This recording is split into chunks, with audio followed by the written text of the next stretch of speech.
If you're... Now I'm going to start again. Okay. Which are Go from the top. I'm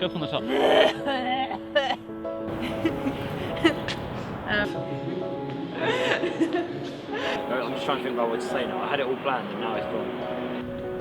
It's really funny when you have to think about, you know, things like what is a pronoun, because it's something that's so basic and it's so everyday that you often forget what it actually means.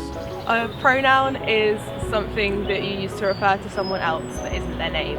We use pronouns to indicate our identity and how we identify as people. The most common gender-specific pronouns are he and she, which indicates that a person identifies as male and female. But that's not always the case. Some men and some women might not use he or she respectively, and some people who use he or she might be different genders. There are also gender-neutral pronouns, such as they and ze, which indicates that a person identifies as either a gender or somewhere along the gender spectrum.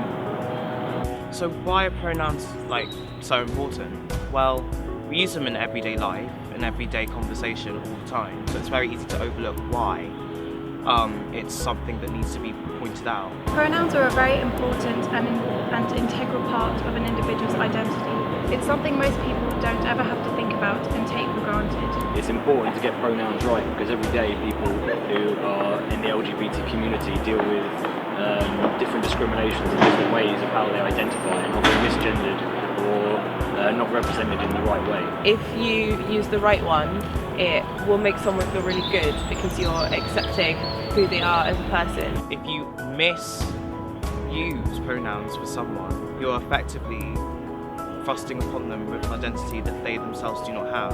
So it's important to use the right pronouns for certain people because it helps them adjust themselves, and it also helps people make themselves feel more comfortable in situations where they might not feel comfortable.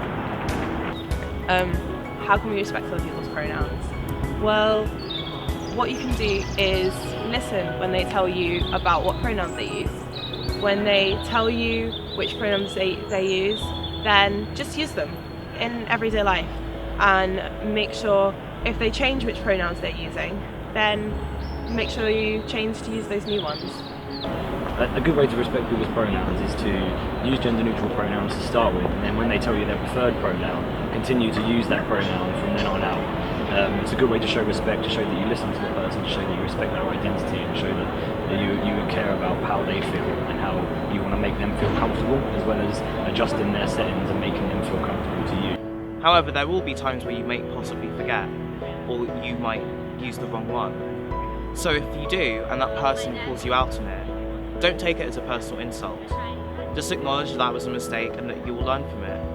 Being too apologetic puts too much pressure on that person who is already feeling inadequate and insecure as a result of being misgendered. Pronouns that might be a little odd that you're not used to, perhaps practicing how to use them in sentences just on your own might help you with using them in the future. Like ze is not a particularly common pronoun, but if you ask the person how to use it in sentences and then you practice it by yourself, it can really help you be able to use it correctly in the future. My biggest piece of advice would be think before you speak. If you know someone who identifies as transgender and non-binary, take a moment to realise how long they may have spent figuring out their gender identity and the effect that you misgendering them might have on them. This year the LGBT network is running a campaign on gender pronouns called They For Them. This campaign aims to raise awareness of trans and non-binary identity at UCL and beyond. If you would like to get involved with this campaign, please join our Facebook group or email me.